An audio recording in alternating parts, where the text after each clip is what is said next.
네, 다음은 정량 한계입니다. Limit of Quantification인데 이 정량 한계는 뭐냐? 이것의 정의는 어떻게 되냐면은 적절한 불확도 수준으로 결정 가능한 분석물의 최저 농도. 그러니까 적절한 불확도 수준을 가지고서 우리가 분석이 돼야 된다는 거죠.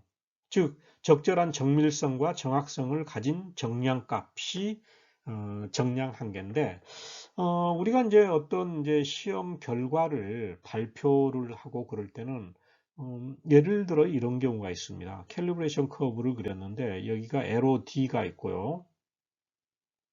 LOQ가 있고 LOD가 있고 그 다음에 이제 그 이상의 이런 값들이 이렇게 있었어요. 그래서 검정 곡선을 이렇게 그렸어요. 그래서 y는 ax 플러스 b라고 하는 이게 얻어졌죠. 이 지점이 LOQ고 그 다음에 이 지점이 LOD예요. 그런데 내가 측정을 했더니 이 부분이 나왔어요. 이 값이 나왔어요. 이 부분이. 즉 LOD하고 LOQ 사이의 농도가 나왔어요. 어느 시료를 분석했을 때. 그러면은 이 값은 어떻게 되느냐?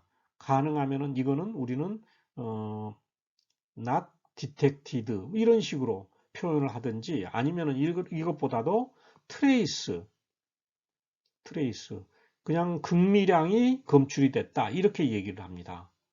왜 그러냐면은 신뢰성이 없다는 거죠. LOQ 이상이 돼야만이 LOQ 농도 이상이 돼야만이 정밀도, 정확도를 우리가 확보가 가능하다는 거죠. 이 이제 정량한 이제 LOQ는 LOD만 구하면 쉽게 구할 수가 있는데 일반적으로 LOD의 3배입니다. 3배에 해당이 되고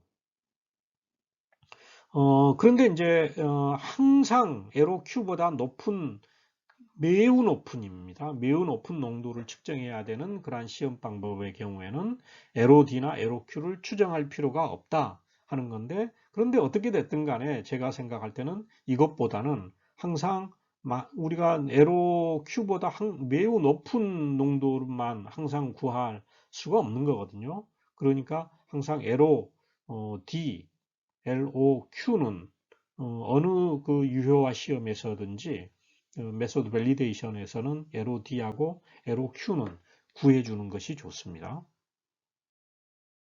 이것의 수행 방법은 아까 봤던 표준 편차와 기울기로부터 LOQ가 이렇게 구해지는데 LOQ는 10 시그마 오버 S 이렇게 됩니다. 이것도 이제 이론적인 값이죠. 이것도 이론적인 LOQ 값이에요. 그러니까 이렇게 이제 LOQ가 구해지면은 이 이론 LOQ에 해당되는 농도를 이것도 바탕시료에다가 소량 첨가해서 분석을 해줘요. 분석을 한 다음에 그러니까 여기서는 하나만 해서는 안 되겠죠.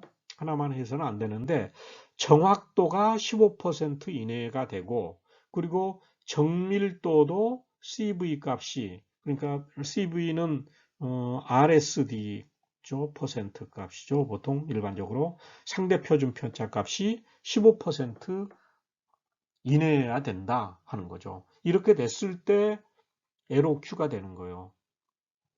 그런데 만약에 이 LOQ가 정확도도 15%가 안 되고 그리고 정밀도도 15%보다도 더 벗어난다. 그러면은 이 LOQ 값을 높여줘야 됩니다.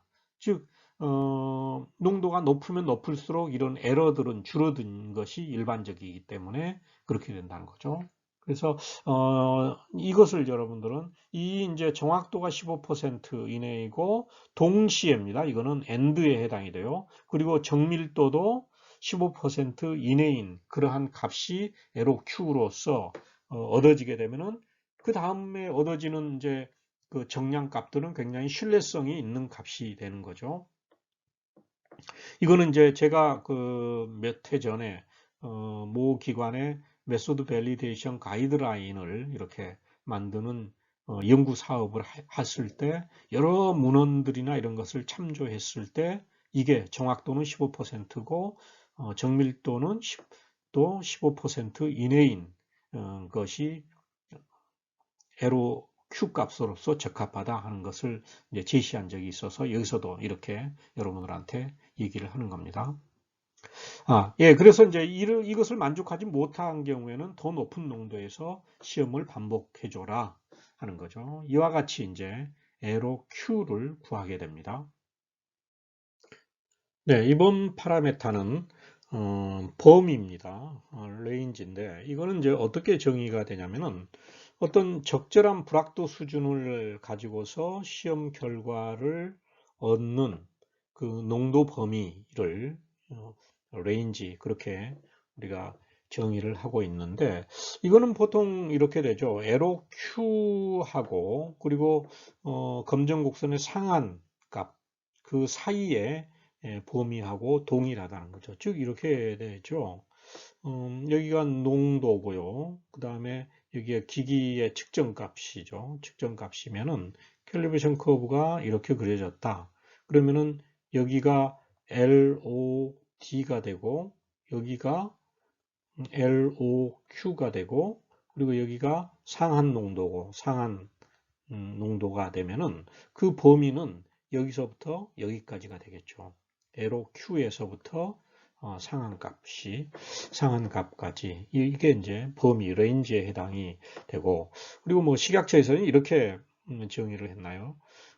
적절한 정밀성, 정확성 그리고 직선성을 충분히 제시할 수 있는 어떤 하한 및 상한값 사이의 그 영역을 레인지라고 한다. 똑같은 내용입니다. 그래서 이제 이 레인지의 특성은 어떻게 되느냐? 이 특성은 보통 이제 그 LOQ하고 유효성이 확인된 최고 농도 사이의 범위라고 했는데 그렇지만은 이것보다도 상한값 이보다 이제 좀 더 높은 범위에서도 사실 그 적절한 불확도가 구해질 수가 있어요. 그렇지만은 항상 이 범위는 어떻게 되느냐? 시험의 범위는 캘리브레이션 커브를 그린 그 범위 내의 값이어야 된다는 거죠. 이것보다도 벗어난 값을 내면은 안 된다 하는 겁니다. 예, 여기에 이제 이 그림을 보면은 여기 시료의 농도가 있고 기기의 감응 레스폰스가 있으면은 여기에 이제 에로 Q가 농도가 이렇게 있고 에로 D가 여기 있고요. 에로 Q는 그보다 좀 더 높은 농도죠.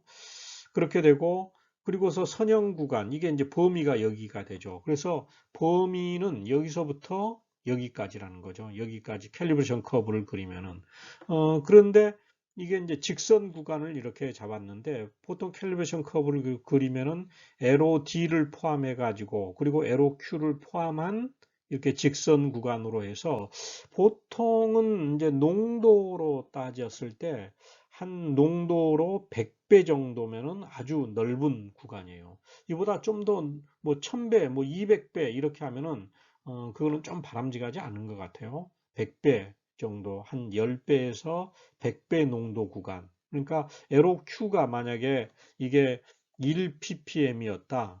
그러면은 이 상한 농도는 한 100ppm 정도 되면은 좋은데 이것도 사실은 좀 높아요. 한 10ppm이나 한 50ppm 정도까지 그려 주어야지 되지 않을까.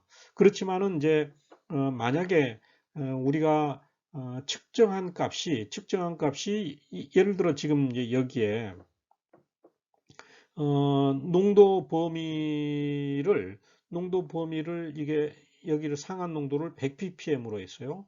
그런데 그러면 캘리브레이션 커브가 여기서부터 여기까지잖아요.